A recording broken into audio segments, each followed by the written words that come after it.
મહત્વપૂર્ણ સમાચાર રાજકોટથી પ્રાપ્ત થઈ રહ્યા છે। ફાયર સેફટી નોટિસને લઈ આઈએમએ અને આરએમસી વચ્ચે ગજગરા જોવા મળ્યો છે। હોસ્પિટલોમાં જે ફાયર સેફટીને લઈને તવાઈ બોલાવવામાં આવી હતી તેને લઈને આઈએમએની ચીમકી, જો હોસ્પિટલ સીલ કરાશે તો દર્દીઓને દાખલ નહીં કરીએ। ડોક્ટરોએ રાજકોટ મનપા કમિશનરને આ અંગે આવેદનપત્ર પણ આપ્યું। ફાયર સેફટીને લઈ રાજકોટ મનપાએ કેટલીક હોસ્પિટલોને નોટિસ આપી હતી। ફાયર સેફટીના અભાવવાળી હોસ્પિટલોને સીલ કરવા કમિશનરે સૂચના આપી હતી। તો આજ અંગે અમારા એડિટર રોનક પટેલ જોડાઈ ગયા છે। જી રોનક। બિલકુલ, મારી સાથે ડોક્ટર રાકેશ પણ જોડાયા છે। ડોક્ટર રાકેશ એએમએ રાજકોટના સચિવ પણ છે। ડોક્ટર સાહેબ, આપનું સ્વાગત છે। મારે એ જાણવું હતું કે જો કોર્પોરેશન નોટિસ આપતી હોય, જો પૂરતી વ્યવસ્થા ન હોય ફાયરની, તો એમાં ખોટું શું?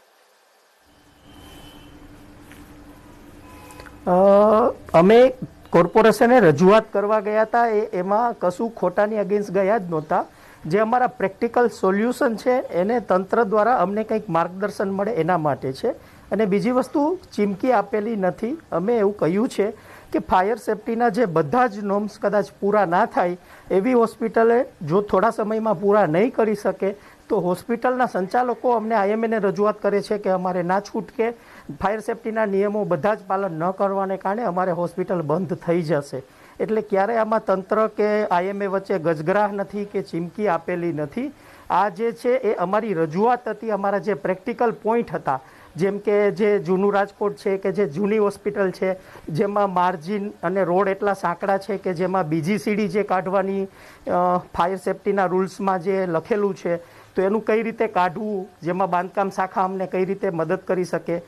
પ્લસ જે કોમર્શિયલ કોમ્પ્લેક્સ છે કે જેમાં ત્રીજા ચોથા માળે હોસ્પિટલ આવેલી છે અને બીજી બધી ઓફિસ ને શોપ્સ છે એ બધામાંથી કઈ રીતે રસ્તો કાઢવો, થોડા સમયમાં રસ્તો ના નીકળે તો અમને થોડો સમય વધારે આપવો।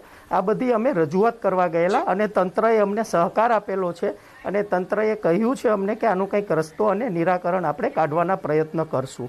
એટલે ચીમકી કે કોઈ કાયદાને વિરુદ્ધ જઈને અમે હડતાલ પાડશું કે? બિલકુલ, એ સ્પષ્ટતા કરી દો કે અહીંયા ડોક્ટર સાહેબ ચીમકી નથી આપી, પરંતુ ડોક્ટર સાહેબ વાત કરી છે। પણ ડોક્ટર સાહેબ, સવાલ એ તો છે ને કે નિયમ તો તમામ લોકોએ પાળવો જોઈએ। હું આપના પૂરા વ્યવસાયનો આદર કરું છું, એમાં કોઈ બેમત ન હોઈ શકે। એટલે આપ લોકોએ બહુ સેવા કરી, એમાં કોઈ બેમત ન હોઈ શકે।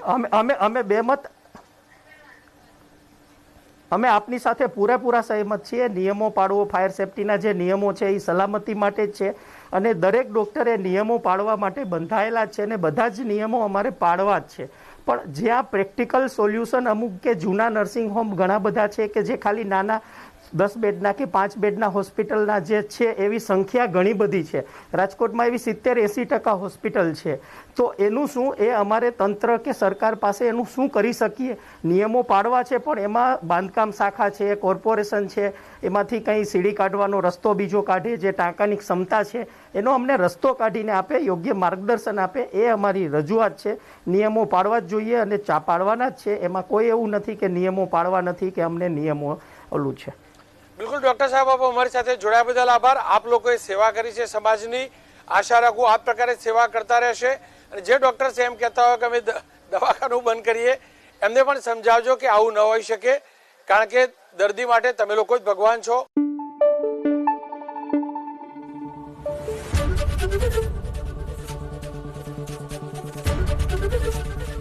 એબીપી અસ્મિતા, ગુજરાતની અસ્મિતા।